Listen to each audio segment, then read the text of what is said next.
ভারতের লোকসভা নির্বাচনের ফলাফল জানাতে কলকাতা থেকে সরাসরি যুক্ত হচ্ছেন অল ইন্ডিয়া প্রেস ক্লাবের সভাপতি গৌতম লাহিড়ী। গৌতম, বুথ ফেরত জরিপের সঙ্গে মূল চূড়ান্ত ফলাফলের বিশাল ব্যবধান, তো দিন শেষে বিজেপির ভাগ্যে কি হতে চলেছে জানাবেন।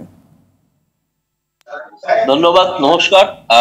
আমি দিল্লিতেই থাকি, কখনো কখনো কলকাতা যাই। যাই হোক, এটা বড় কথা নয়। প্রথম কথা, আপনি যেটা বলবেন যে নিঃসন্দেহে যে বুথ ফেরত জরিপের যে সম্ভাবনার কথা বলা হয়েছিল তার সঙ্গে বর্তমান যে ফল প্রকাশিত হয়েছে তার কোনো প্রায় মিল নেই, এবং ভারতের বুথ ফেরত জরিপ অনেক সময় সঠিক হয় না, এটা আরো একবার প্রমাণিত হলো। নিঃসন্দেহে নরেন্দ্র মোদীর নেতৃত্বে ভারতীয় জনতা পার্টি একটা বড় ধরনের ধাক্কা খেয়েছে। বিশেষ করে প্রথম যখন ভোটের মেশিন খোলা হয় তাতে দেখা যায় প্রথম পর্যায়ে প্রধানমন্ত্রী নরেন্দ্র মোদী স্বয়ং 5,000 ভোটে পিছিয়েছিলেন, যেটা প্রায় অভাবনীয়।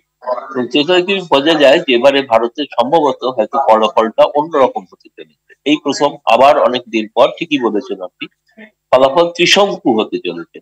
কারণ ভারতীয় জনতা পার্টি এককভাবে সংখ্যাগরিষ্ঠতা পাচ্ছেন না, তারা সহযোগী সহ পাচ্ছেন, কাছাকাছি পৌঁছচ্ছেন, এর বিষয়ে নিঃসন্দেহে।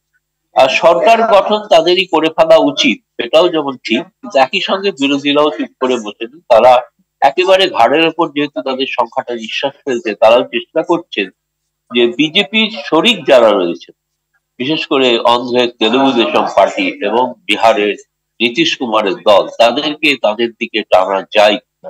আগামীকাল এ বিষয়ে একটি বৈঠক হবে। ইন্ডিয়া জোট, যেটা বিরোধীদের জোট, তারা ব্যাপারে সিদ্ধান্ত নেবেন যে তারা সরকার গঠনের কোনো উদ্যোগ নিচ্ছেন নাকি তারা বিরোধী আসনে বসবেন। তবে নিঃসন্দেহে অনেকদিন বাদে একটা শক্তিশালী বিরোধী দল ভারতের পার্লামেন্টে দেখা যাবে, এবং সেক্ষেত্রে ভারতীয় জনতা পার্টির সরকার তারা একতরফা ভাবে কোনো সিদ্ধান্ত নিতে পারবেন না, বেশ চাপের মুখে থাকবেন বলে।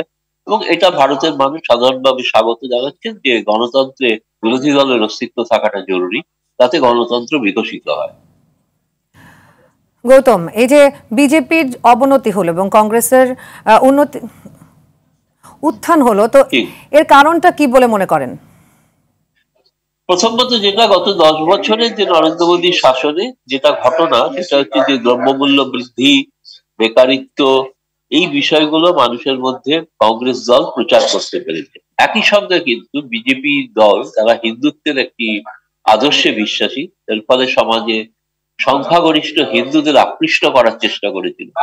কিন্তু ঘটনা হচ্ছে যে কংগ্রেস দল সেক্ষেত্রে তারা কিন্তু ধর্মনিরপেক্ষতা এবং ভারতীয় সংবিধানের মূল্যবোধের কথাই প্রচার করতে চেয়েছিল, এবং এটাও তারা বলেছিল যদি ভারতীয় জনতা পার্টি বিপুল সংখ্যাগরিষ্ঠতা নিয়ে ক্ষমতায় আসে তাহলে সেই সংবিধানকে তারা পরিবর্তন করবে, অর্থাৎ সংবিধানে যে অধিকারগুলো আছে অধিকারগুলো পরিবর্তিত হতে পারে। যে রাহুল গান্ধী প্রত্যেকটা সভায় ভারতীয় সংবিধানকে দেখিয়ে বলেছেন।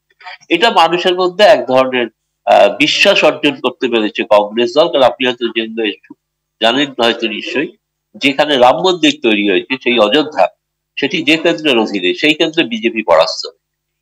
এমনকি যিনি ভগবান রামের ভূমিকায় অভিনয় করেছিলেন, অরুণ গোভিল, তিনি বিরাট কেন্দ্র থেকে পরাস্ত হয়েছে। ফলে এবারে সেই অর্থে কিন্তু হিন্দুত্ব অর্থাৎ সংখ্যাগরিষ্ঠতাবাদের যে আদর্শ, সেটা কিন্তু মানুষকে প্রভাবিত করতে পারে। বরং মানুষের দৈনন্দিন জীবনে যে চাওয়া পাওয়া, আশা আকাঙ্ক্ষা, তাদের ব্যক্তিগত জীবনের উন্নতি, সেইটা কিন্তু মানুষের কাছে মনে হয়েছে অনেক বেশি গুরুত্বপূর্ণ। ফলে সম্পূর্ণভাবে তারা কিন্তু নরেন্দ্র মোদীকে পরাস্ত করেননি, কিন্তু আমি বলবো যে কিছুটা হলেও একটু সতর্ক করেছেন বিজেপি। ধন্যবাদ। দর্শক, দিল্লি থেকে এতক্ষণ জানাচ্ছিলেন অল ইন্ডিয়া প্রেস ক্লাবের সভাপতি গৌতম লাহিড়ী।